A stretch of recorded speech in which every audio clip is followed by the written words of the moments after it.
Hi everybody, this is Brian Kuh with another ROK video. We have got some really interesting dev notes to go over today. I was planning to do a voiceover this morning for a video that I had edited, but I saw these voice notes and I think this is a good chance to just talk about my current thoughts on the state of the game because they're covering a lot of the relevant issues that are going on in Rise of Kingdoms. So let's just jump right into this dev note. The first question is about Crystal Tech. The question says that it is hard to defeat Garrison and hinders the pace of battles. It suggests improving offensive attributes.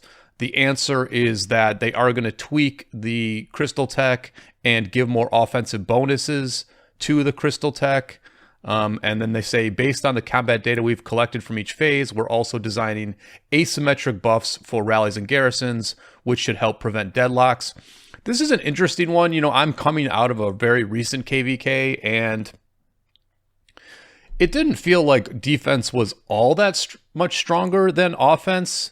You always want to be careful that you do not get into a heavily garrison dominated meta, because then it really does slow everything down, and there's just nothing that enjoyable about having to rally into the same fort or the same very tough flag over and over again.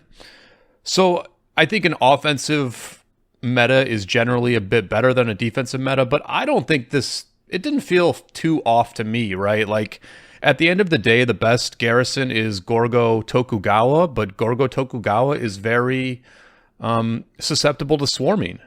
So you can pretty much swarm down any garrison in Kingsland while not taking particularly bad trades. I will acknowledge that I didn't watch the really big 1093 960 KVK too much, and that Kingsland did last for a number of days. And I did see, like, at certain times in that KVK where, for example, 2293, they would garrison and defend a flag for a very long time against both a rally and swarming. I didn't see too many of those trades, and so maybe it's possible that the defense is a little bit too advantaged right now. And so I would be fine with tweaks to that. I don't really know that you need to change the pace of open field battles. I thought the open field battles felt pretty good, at least at the level I was at. They didn't last all that long. One team would, generally win after a few minutes. So anyway, that's the first question, that they might be tweaking Crystal Tech. The second question is about a browser-based map planning tool for kingdom leaders to share their ideas on. That would be helpful, certainly. I think that would be good. Some sort of secure site to share visuals. At the same time, though, you can just like draw on an image and then share it in Discord, and that's like a pretty also safe way to share details between kingdoms. The third question here is about, why was the kingdom team formation removed after the Pioneer test? So this was the formation system where you could pick your campmate before the KVK started. We played Heroic Anthem. We were an A seed, and we, had our choice of a few different B seeds. We basically reached out to B seeds, and then those B seeds let us know if they wanted to work with us or not. But I guess what they're saying is that for 4-camp stories like Heroic Anthem, the teams are a little bit too small. Which, I guess they're too small. Like, it was 2 kingdoms, 1A, 1B. We had a lot of agency in terms of what we did. We had a lot of agency in terms of whether we won or lost. I thought that was fine on Heroic Anthem. I don't think we really needed more people. Honestly, the KVK went great. I think everyone agreed that the KVK was a very, very good fight. So I don't think that the camps need to be bigger, honestly, but I guess they're going to make them bigger. This next question, I think, ties in with number 3. KVK matchmaking needs work. And so what are they going to change? They're going to add a kingdom info tool to give you a more objective evaluation of your kingdom's actual strength. And then they're going to relaunch the Pioneer test for kingdom formation soon. which should help with unsatisfactory camp pairings. Like I said, we had a great matchmaking in our last KVK. Now, the other part of the map, water against wind, that was not a fair fight. Wind was much, much stronger than water, so they did not have like a particularly good fight. But we in Earth Camp, we were matched up against fire, and we had a very fair fight. There's just no aspect of the fight that we had that was unfair. And I think the fact that there were small kingdoms, there were only 2 kingdoms per camp, that did make it easier for Lilith to create a fair matchmaking. They didn't have a lot to compare. They had very few metrics that they needed to compare, and that made it easy for them to come up with a fair matchmaking. So in some senses, Q3, question 3 here, and the changes they're making there, that is in conflict with Q4, because when they make these camps bigger, matchmaking then becomes more difficult. So I think that is something that people have to think about when they're complaining about these things, that all these systems do work together and they affect each other. So I wouldn't say that I really agree with like too much of Q3 and Q4 here. I think smaller camps make for better matchmaking. That's been my experience recently. Let's see. Number 5 is about historical and realistic city themes. That would be cool. Listen, the recent city themes have looked very cool. The boat looks cool, and one of the other, I think the recent infantry skin also looks very cool. But yeah, they're a little bit more fantastical, I guess you could say. There's also the sort of wooden boat or wooden cannon, whatever you want to call it, of the cavalry skin. That one doesn't look all that great, I would say. So yeah, going with something more realistic, I think would be very interesting. They've certainly done a good job with the art style in this game over time. The 6th question here is, please modify the Zenith of Power event. Granting city themes based on rankings motivates everyone to raise their power by hoarding resources instead of fighting. What's more, those who don't rank in the top 10 don't earn a city theme and get made fun of. I can honestly say no one's ever made fun of me for the fact that I don't have a Zenith skin, but, obviously it is a nice flex to have that nicer looking skin plus extra stats. I do wish I had one, but, I'm not one of those people who hoards resources instead of fighting, so I've never gotten one. And what are they going to do to change this? So this is interesting. I mean, they're essentially, I'll just read it. During Zenith of Power, you'll be able to earn a new currency by increasing your power. Once the rankings are finalized, you'll be able to use this currency to redeem the current Zenith of Power city theme, the theme effect, and other items in the item shop. So you're getting currency instead of a specific reward, and then you use that currency to buy the rewards that we're used to. Governors in the top 10 will still receive the event city theme, but the top 3 will no longer receive the event theme effect. You can buy the theme effect in the shop. And then there will be a limit to how much the currency you can earn per event. Any unused currency will be lost at the end of the event. It sounds to me like they're allowing more people to get the Zenith City skin. And the reason I think that is because they're saying there's a limit to how much currency you can earn per event. So there's a cap. There's a cap to how much you can earn. And so if there is a cap to that, obviously the people who hit the cap are going to be able to buy the city skin. And if there is a cap, it just implies that more people will be able to hit that ceiling than in an unlimited situation like the old Zenith of Power. So I think this is quite good, honestly. I think this means that more people will get the city skin every Zenith, and it will also like give you a sense ahead of time of how much you need to save, how much power you need to gain to get a city theme. And I think that is very interesting as well.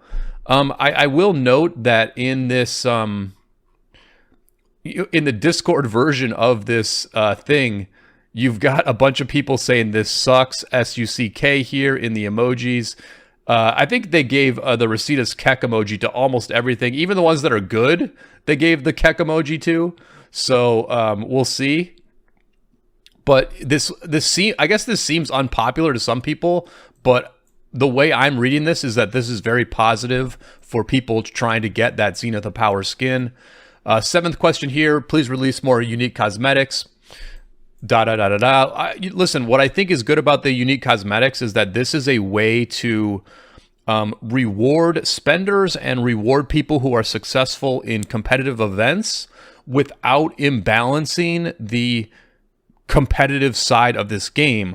We see this in Supreme Strife, for example, where all of the rewards for Supreme Strife are cosmetic rewards. You can get a new city skin. You can get a limited time teleport animation. There's another animation as well that you can get.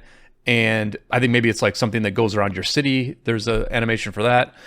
And that's things that people want. The cosmetics in this game, honestly, are kind of cool to have just because we spend so much time playing it.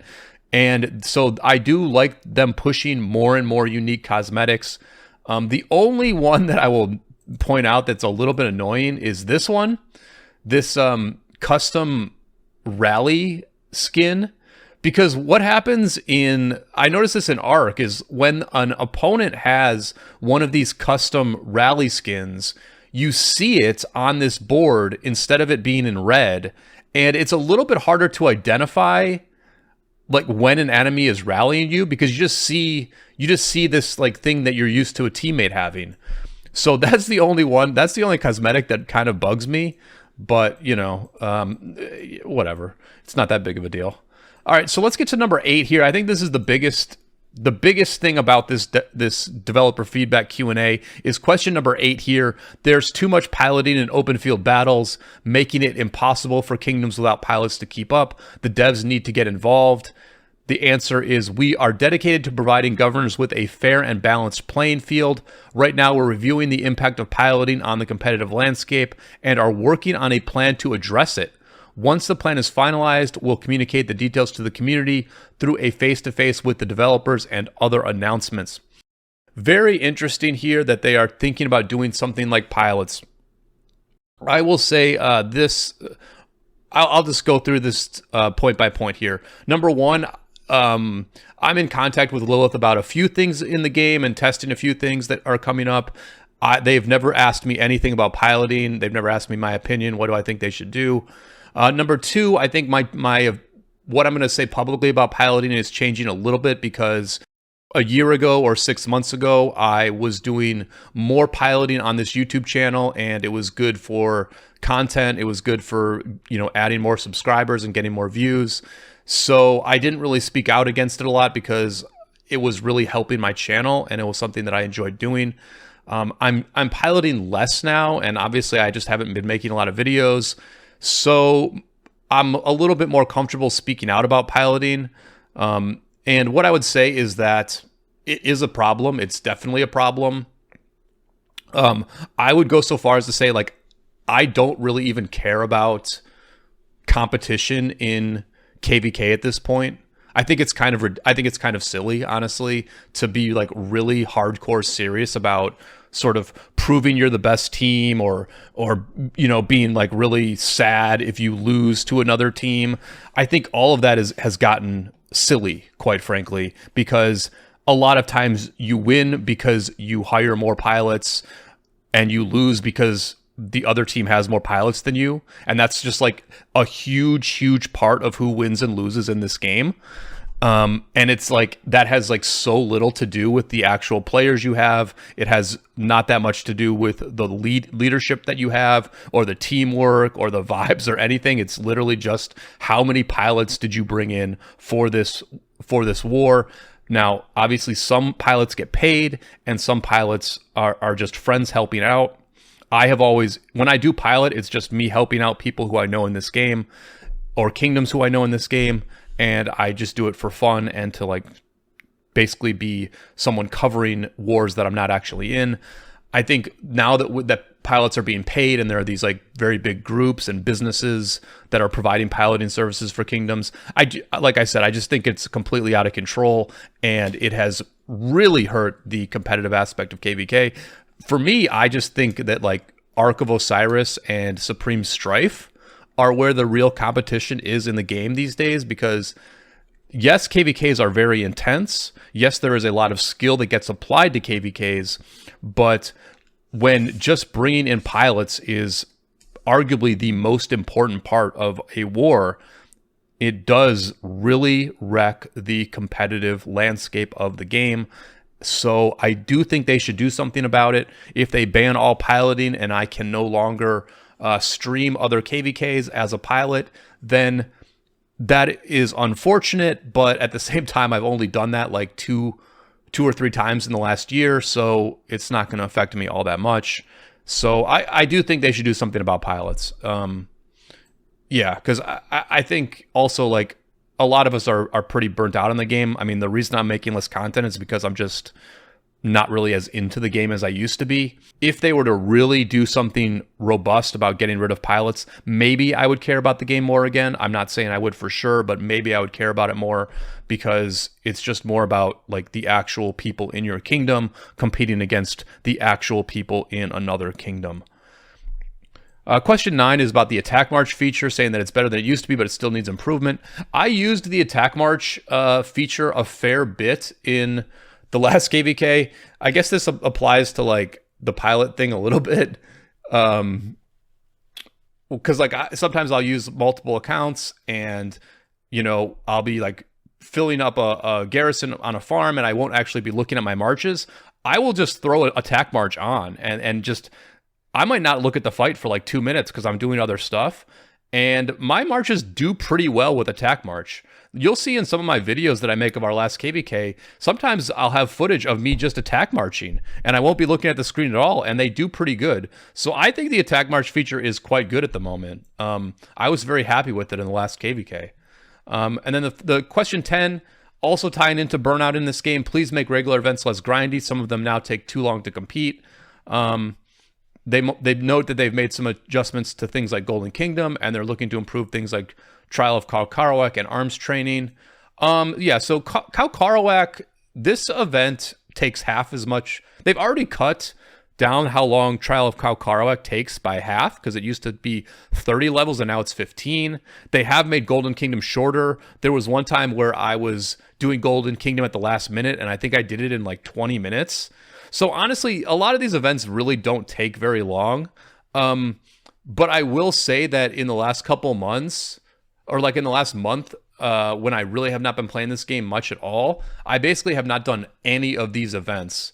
I did Realm of Mystique the other day, and that's the first event I've done in the past month. Once you are just not playing this game as much, it's pretty easy to skip over these things.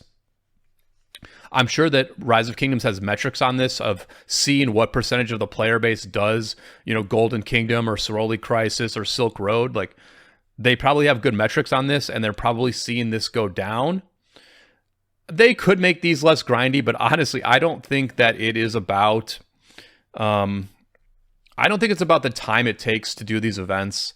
I think it is about the mental commitment to the game. Like, just thinking about the game hard enough that you will actually put in the mental effort to do Golden Kingdom, putting in the mental effort to show up at the time that your kingdom has scheduled Silk Road. The time is not that bad on those things. It's just whether you want to commit the energy to playing this game or not. I think if they make the game fun and they make people care about the game, then people will do those events. I think what has happened is two things. I think number one, a lot of people have quit. A lot of kingdoms have fallen apart. And so like you have less friends who are playing the game, and therefore it's just a little bit harder to care about things, right? When your friends stop playing, it's a little bit harder to care about what happens to your kingdom. That's one factor. The other factor is that because of pilots and because the competitive aspect of the game has become a little bit janky, it's just a lot of people don't care about it as much for that reason as well. So again, if you can have good matchmaking and you can make the KVKs fun and you can feel like you're not fighting against a bunch of paid pilots, then maybe, just maybe, people will care about the game more than they do now. You know, I think that Rise of Kingdoms has continued to develop a good game. There's been a lot of good improvements. The recent changes to Crystal Tech have been fantastic. The ability to convert our research speedups to training speedups was amazing. That was like such a generous change to the game, and I still have a lot of research speedups that I can convert to training later. So there are some good things that they are doing, but I will just be honest and say that as much as they are doing all these good things, it's not changing the fact that my passion for the game is not what it used to be. I don't know exactly why that is, but it's just like after a while, you're just not as passionate. You know, like I've played for 7 years, I've accomplished a lot, and I just don't feel the need to accomplish the same things again. Now, that being said, our kingdom is very alive. We have recruited in a lot of players, and there are still many, many people who are super into this game, right? I'm watching the passion around me continue to be very strong, and I'm just sort of like playing my part, or I'm almost like a passenger along for the ride. So there's a reason why Lilith is putting out these face-to-faces. There's a reason that they are addressing a lot of very big questions here, is because there are still a lot of people who care about this game, and there is still a company fighting to make it a better game. And I give them credit for dealing with some of these issues. I think we can probably have some very good discussions about what should be done about pilots. I'm not in a position to do that now because I really have not spoken out about pilots ever. I still would kind of like to pilot in the future. You know, I still think that, like, if I have a Garrison account and I'm asleep, that probably someone from my kingdom should be allowed to jump on my account and put it into a flag. You know, I don't think we should be forcing people to like stay up 24 hours. I don't think we should be forcing people to wake up in the middle of the night just to log on for like 2 minutes and refresh a Garrison. And so it's all in the details. Like with the pilot thing, it's all in the details.